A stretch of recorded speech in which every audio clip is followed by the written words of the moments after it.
आजचा ताजा आहे की ज्याच्यामध्ये 2,44,000 लोकांनी मतदान केलेलं आहे आणि 2,44,000च्या मतदानामध्ये तुम्हाला मुख्यमंत्री पदाचा चेहरा कुणाचा आवडेल असं जेव्हा 1, 2, 3 केलं जातं त्यावेळेला एकनाथ शिंदे फक्त 14% आहेत. हे कृपया आपण जरा समजून घ्या. आणि त्याच्यामध्ये क्रमांक 2 ला देवेंद्र फडणवीस आहेत जे जवळपास 58% आहेत आणि 72% उद्धव ठाकरे आहेत. हे मी आपल्या एबीपी माझाचं सांगते, माय महानगर घ्या किंवा अजून कुठलेही पोल घ्या. त्यामुळे जाहिरातीच्या हॅमर करण्याला आपण लोकप्रिय म्हणू शकत नाही, हा एक भाग.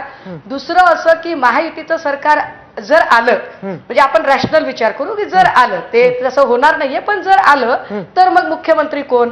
तर मला असं वाटतं की आजच संजय सिरसाट सकाळी असं म्हणाले की मुख्यमंत्री एकनाथ शिंदे असतील आणि त्याच वेळेला प्रवीण भाऊ असं म्हणाले की शिरसाटांची भूमिका ही काही पक्षाची भूमिका असू शकत नाही, त्यामुळे एकनाथ शिंदेंना मुख्यमंत्री म्हणून स्वीकारायला आज घडीला तरी भाजप तयार नाहीये, हे फार स्पष्ट आहे. पण तरीही ते आमच्या गावाकडे म्हण आहे, कुत्ता जाने चमडी जाने आपने को क्या.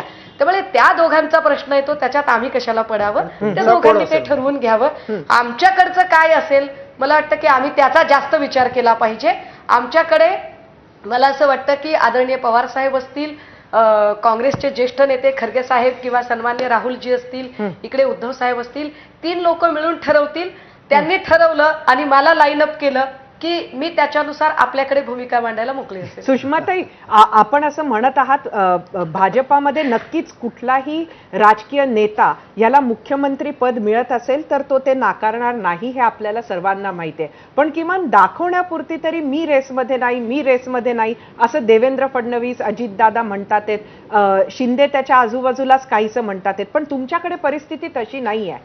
तुमच्याकडे मुख्यमंत्री पदाचा चेहरा माझाच द्या अशा पद्धतीचा एक आपल्या आघाडीतल्या पक्षांना, इतर मित्र पक्षांना शिवसेना सांगण्याचा प्रयत्न म्हणते. त्यासाठी उद्धव ठाकरे दिल्लीत सुद्धा गेले. त्यामुळे तुमच्याकडे जर सत्ता आली तर मुख्यमंत्री निवडायला नाही वाटत.